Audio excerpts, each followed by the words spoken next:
Still on time. There you go.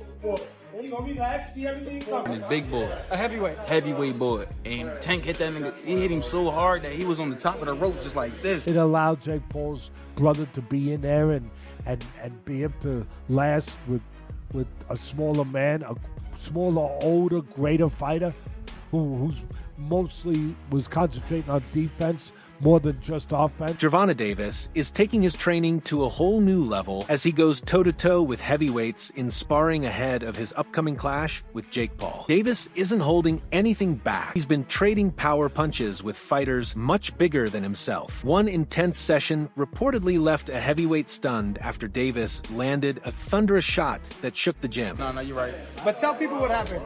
Man, I was about to spar. Before I was about to spar Tank, he was sparring his big boy. A heavyweight. Heavyweight boy. And Tank hit that nigga. He hit him so hard that he was on the top of the rope just like this. Gervonta Tank Davis has been turning heads once again, this time by dominating heavyweight fighters during intense sparring sessions. Known for his explosive power in the lightweight and super lightweight divisions, Tank is proving that size is no barrier to his strength. That the latest training footage, he's seen landing sharp, lightning-fast combinations that keep even much larger opponents on edge. His ability to control the rhythm, slip counters, and fire back with precision shows just how focused his preparation has become. Every movement reflects a fighter fine-tuning not only his power, but also his endurance, something that will be vital in his upcoming showdown with Jake Paul. Look like you're playing pool with a short stick.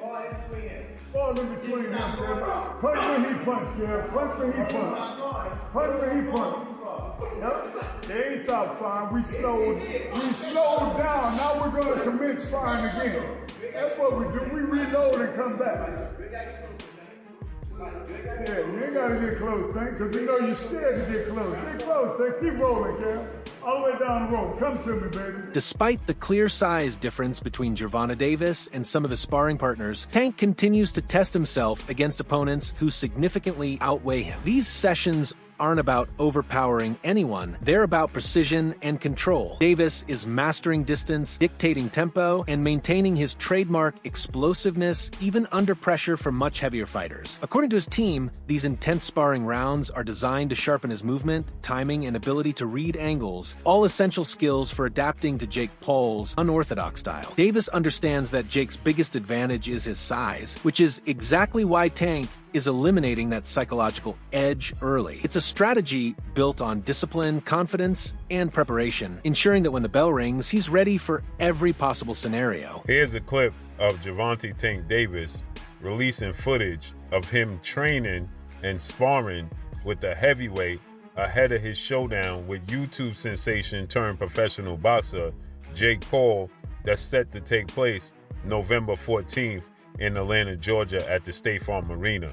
Tank Davis is 5'4" and he weighs in at 135. His last fight, he actually was 133 pounds. Jake Paul is 6'1" with a 76-inch arm reach, and he weighed in at 199 pounds his last fight. And fight before that, he weighed in at 224 pounds. Gervonta Tank Davis has a 67-inch arm reach. This is why this fight has to be ruled an exhibition and not a real professional boxing match, because no boxing commission would sanction it. Let me know what y'all think about this. As you see, Tank Davis is using and working on movement. Let me know. I'm gone. Peace. Former UFC star and fight analyst Chael Sonnen has made it clear that Gervonta Davis carries the weight of boxing's credibility on his shoulders in this matchup. Sonnen pointed out that while Jake Paul has done plenty to attract attention to the sport, it's now up to Tank to remind the world what real boxing looks like. For Sonnen, this fight isn't just another spectacle, it's a statement. Davis's mission is to prove that technical skill, timing, and years of ring experience still outweigh social media fame. Sonnen confidently stated that Tank plans to silence the circus surrounding Jake's career the best way he knows how, by letting his fists do the talking. A knockout, he said, wouldn't just be a win, it would be a message to everyone who's forgotten what elite boxing truly means. Which is to let anybody know that's listening that it doesn't make any difference, that boxing is a real sport. My skills versus your skills, of which I have an abundance of and of which you have none of. my life's commitment and dedication versus a second or third or fourth thought in the world of priority on your list. And I used to believe those things. Now, I go back far enough in MMA that I've had my eyes open a number of times. The fact that karate was so incredibly useless, or the fact that Jeet Kune Do was so incredibly useless, like, these were not things that I would have bet on when I was in high school. As a wrestler at that time, I would not have assumed that I would fare well in a fight against somebody that knew Kung Fu. We had all been falsely led through Hollywood. Not through competition, not through sport, not through understanding of the game, but just through Hollywood. We were told that those guys were the most dangerous guys. So, we then eventually get up to Conor McGregor versus Floyd Mayweather, which had a weight discrepancy, but it was very small. I mean, I watched him weigh in. I want to say it was like 8 pounds. As fight week approaches, new footage and reports confirm that Gervonta Davis has been sparring with heavyweight fighters throughout his training camp. These aren't light sessions, they're full-force simulations designed to push Tank far beyond his comfort zone. According to his trainers, the goal is simple: make the Real fight feel easier by preparing against tougher, stronger resistance in camp. Facing heavyweights forces Davis to sharpen his defense, refine his head movement, and learn how to generate power efficiently against bigger opponents. Each round builds his confidence, proving that even against larger, stronger men, Davis's precision and timing remain his greatest weapons. It's an unorthodox yet highly effective approach, one that shows just how seriously he's taking Jake Paul as a legitimate threat.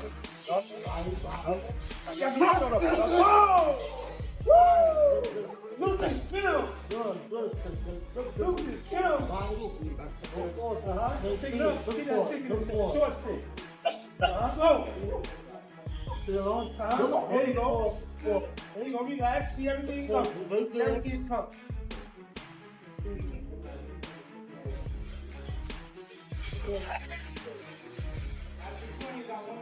Renowned boxing trainer Teddy Atlas has weighed in, praising Gervonta Davis as one of the most powerful and technically gifted fighters in the sport today. Atlas explained that while some fans believe Jake Paul's size could be an advantage, it won't matter once the fight begins. He believes Davis's experience against top-tier opponents gives him an edge Jake simply can't match. Atlas pointed out that Tank has faced every style imaginable: counterpunchers, pressure fighters, taller opponents, and slick defensive technicians. To be why contrast, Jake's resume still lacks true boxing veterans.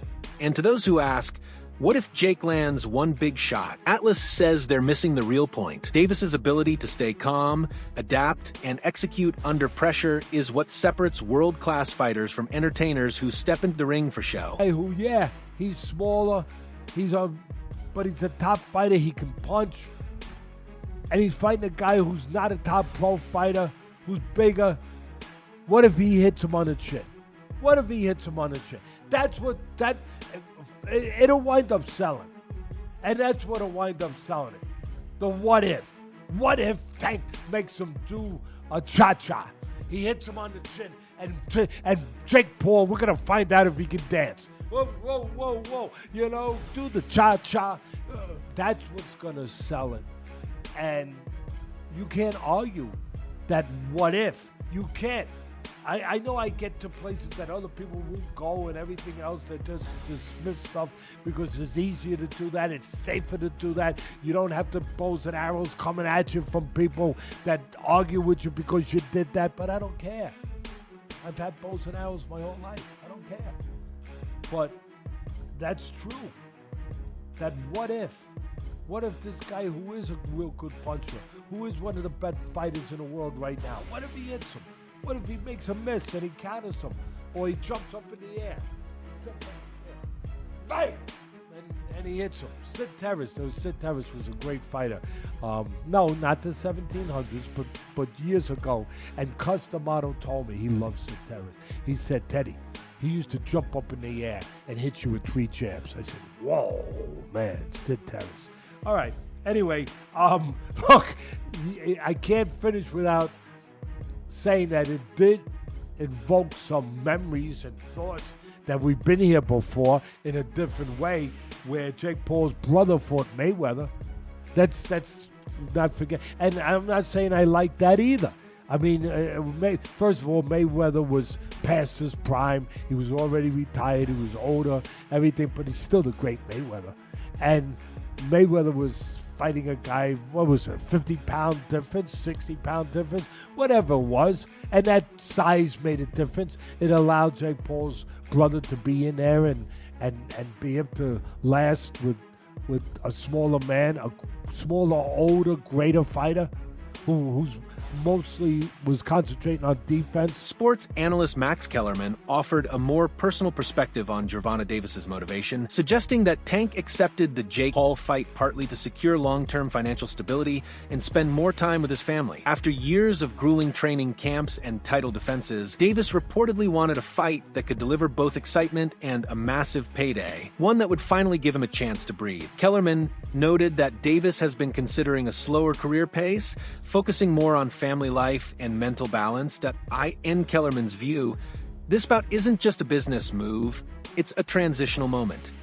A high-profile spectacle that allows Davis to enjoy the rewards of his hard work while reminding the world that he remains one of boxing's most dangerous fighters the moment he steps into the ring. Like Gervonta, who I personally think has been checked out for way longer than this last fight. I think he was checked out prior to the Roach fight. I thought this was all going to be in the works, where he was supposed to beat the 16-1 Roach and then go on to fight Jake Paul and then call it a career, because I think the people around him understood there wasn't much left in the tank for him in terms of his want or his desire to be here. He did an interview with Dan Canobio about 18 months ago where he was like, yeah, man, I just kind of want to raise my family. I don't know how much left of boxing for me. I don't want to see a therapist. I want to, I need to, but like, I don't want to take away from my fighting. But I think it's time for me to do stuff like that. So I think the writing's been on the wall for Tank for a while. So that draw was kind of just like, I was on the way out anyway. I don't need to go back in there. And I said it at the end of that fight. I'm like, there's no way we see that rematch. He was so uncomfortable in that ring with Roach. He doesn't want to feel that again. He showed that night. So I'm not surprised that fight's not happening. I'm not even surprised he's fighting Jake Paul now. During the press tour, boxing analysts Chris Mannix and Sergio Mora highlighted the stark contrast between the two fighters' personalities. Jake Paul, as always, played the role of a showman, talking loudly, building hype, and using his charisma to command attention. Gervonta Davis, meanwhile, remained calm, composed, and completely unfazed by the verbal back and forth. Mannix pointed out that while Jake knows how to sell a fight, Davis knows how to win one. Mora added that Tank's silence isn't a weakness, it's a sign of focus and discipline. Both analysts agreed that when the cameras shut off and the talking ends, it'll be Davis's pure skill and raw power that speak louder than words ever could. And even though Jake Paul tried to egg him on and try to goad Gervonta Davis on, he's dealing with somebody that is not a quick-witted, thinker. He's not a quick-witted speaker. Tank Davis is explosive in the ring. He's fast and powerful in the ring. He's charismatic inside the ring when he's punching. But when you put a microphone in front of him, he's not articulate. He doesn't know how to quickly respond to people. He stutters a lot. He does more stuttering than talking. So Gervonta Davis in front of a microphone is not going to sell. So Tank Davis shouldn't be put in a podium like that. He should have speakers for him. He should have someone talking for him. He should have a mouthpiece. Tank Davis is not going to sell this fight. And Jake Paul knows it. That's the reason he kept throwing jabs at him. He tried to get Tank out of his shell. Tank's not quick verbally enough. He's not quick-witted. He's not quick with the tongue.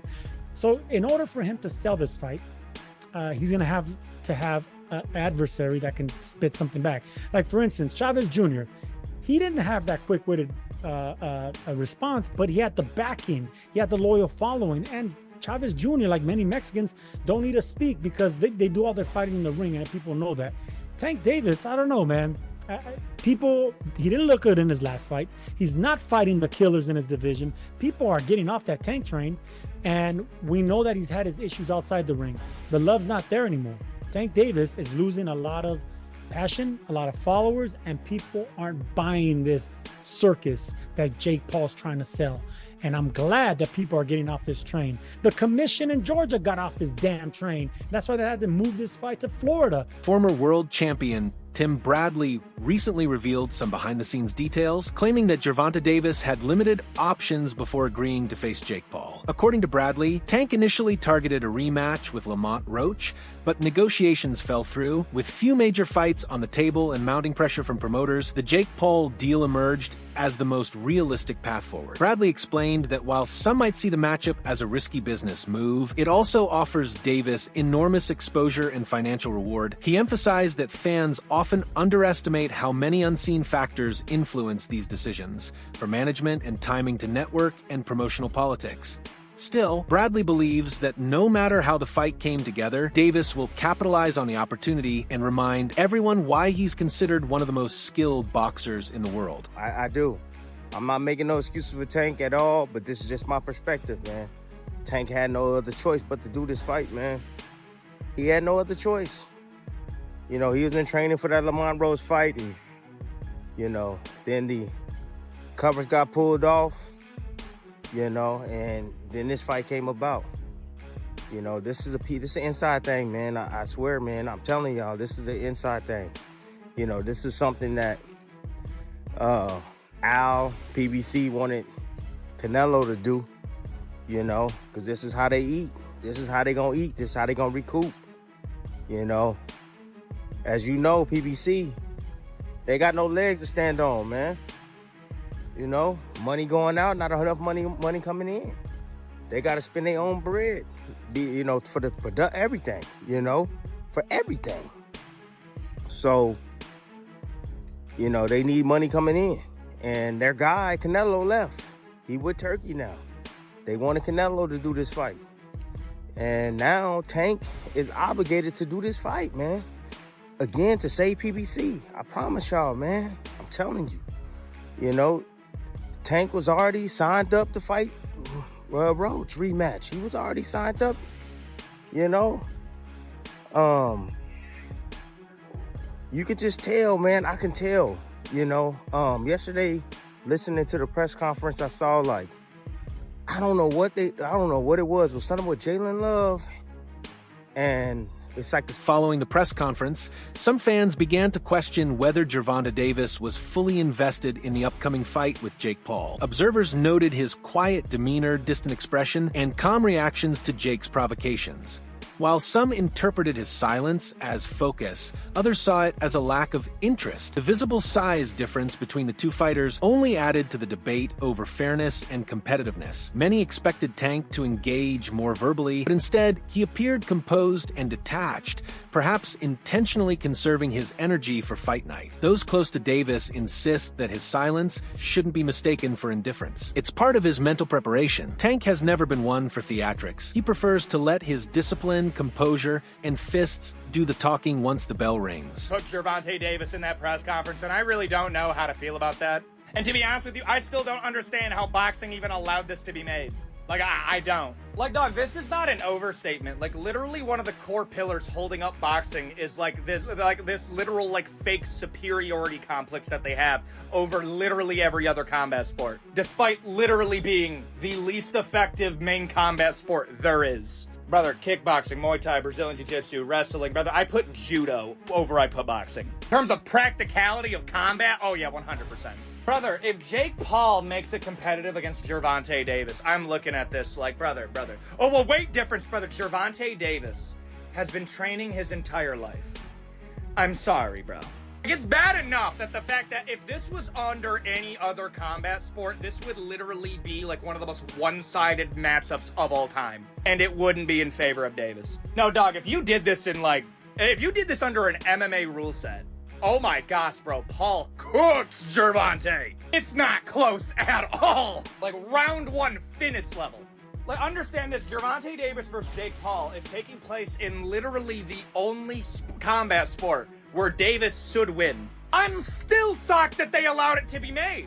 Because, like, there's no upside. If Jake Paul beats Gervonta Davis, now we're kind of looking like, wait a minute. What? Like, brother, don't forget. I still think it's a horrible look that Tyson Fury couldn't finish Francis Ngannou.